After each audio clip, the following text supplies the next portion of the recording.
안녕하세요, 량진입니다.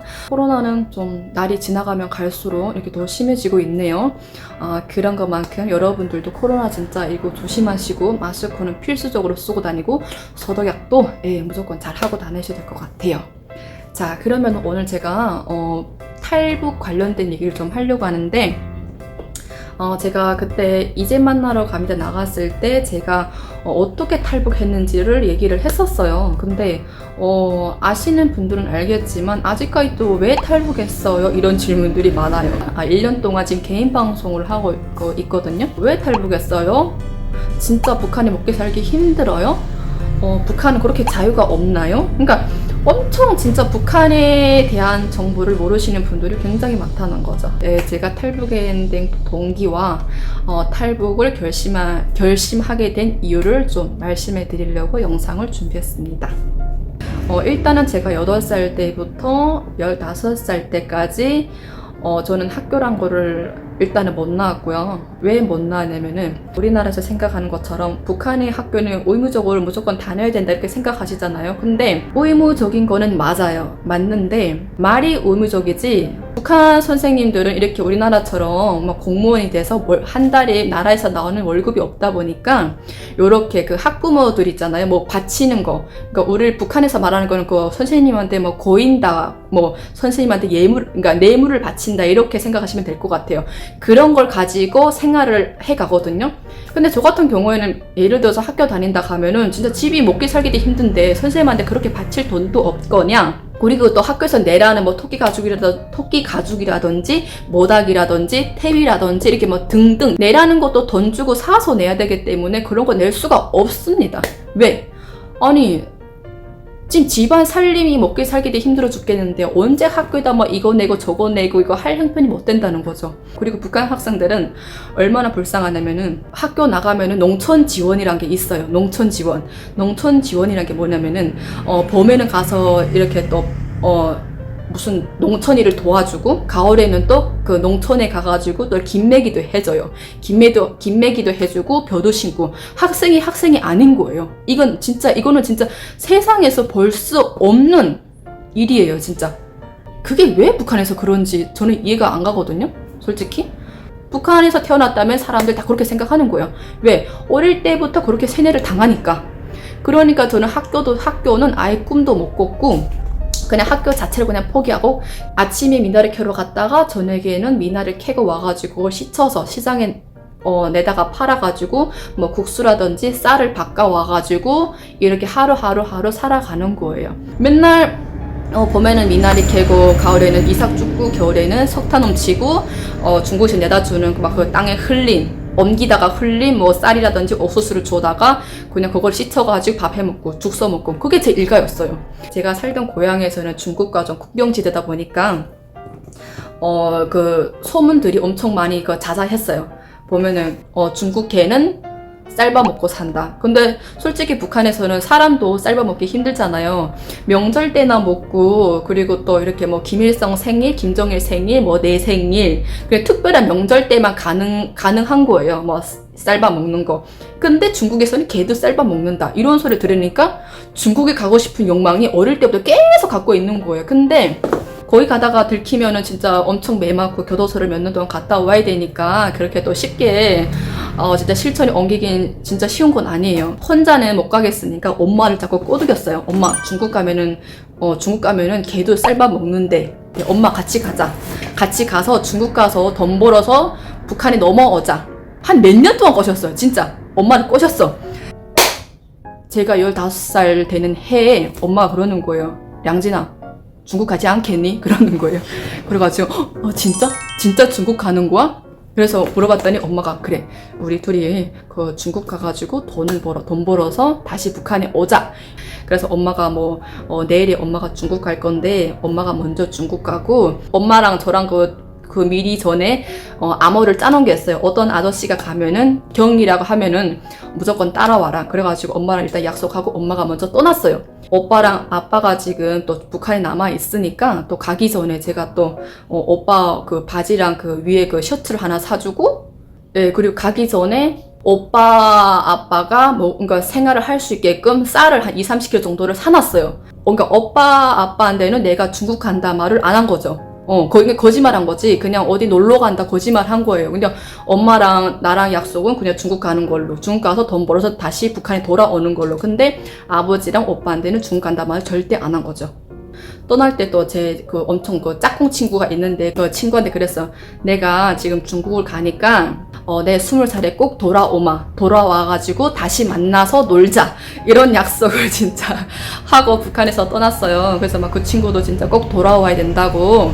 예, 꼭 돌아와 진짜 기다리겠다고 이렇게 막 둘이 약속하고 왔거든요. 그래서 제가 도착해서 그 브로커 집에 도착을 했어요.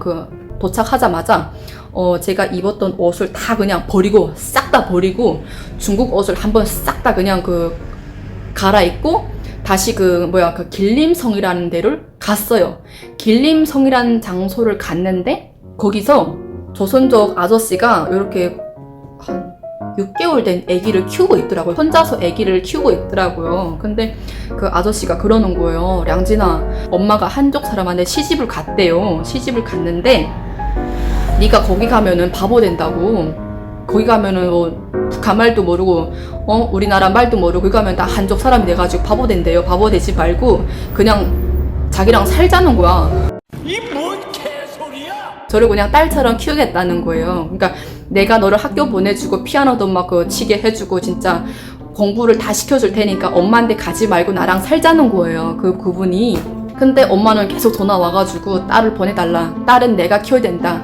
그리고 딸이 진짜 어린 나이도 아니고 이제는 거의 다 성인 돼가는 딸인데 어떻게 남이 남자한테 맡기겠냐 하면서리 엄마는 자꾸 그냥 한 달 동안 전화를 했어요. 근데 그 아저씨가 저를 그냥 안 보내는 거야. 거의 한 달 동안 거기 있었어요.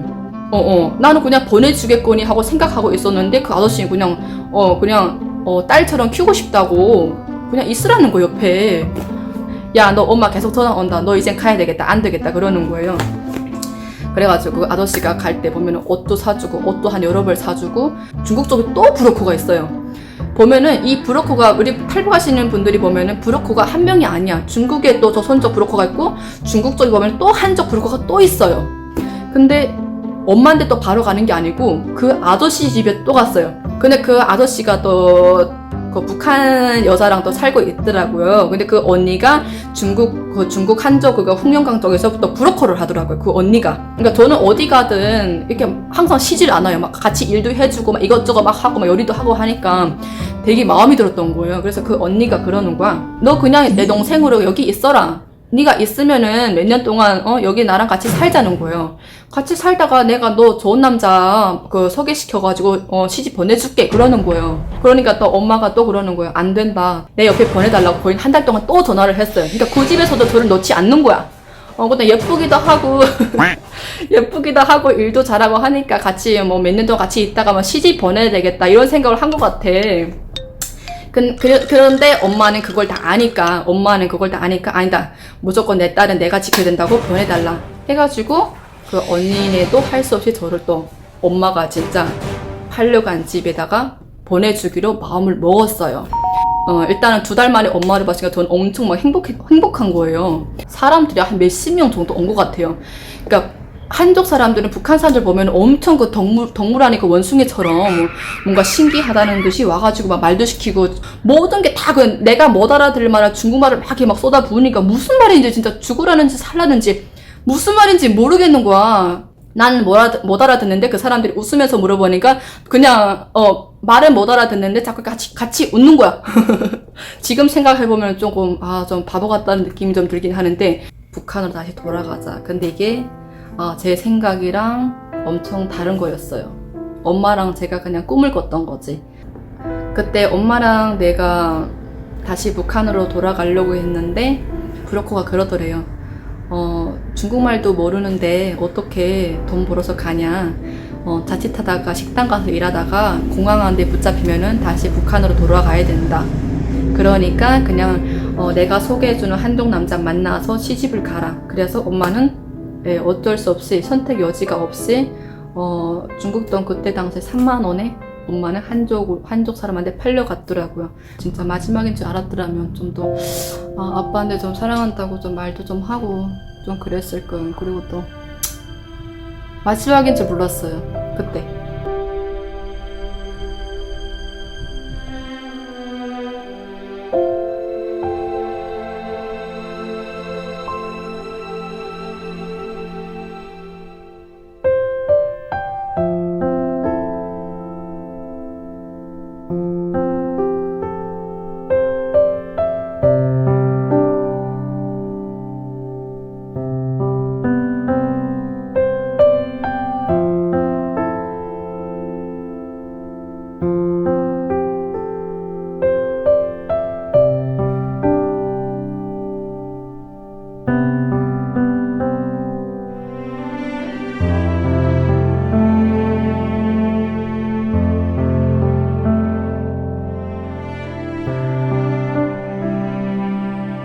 지금 생각해보니까 좀 많이 미안하기도 하고 좀 많이 보고 싶기도 하고 전 그런 면이 좀 드는 것 같아요.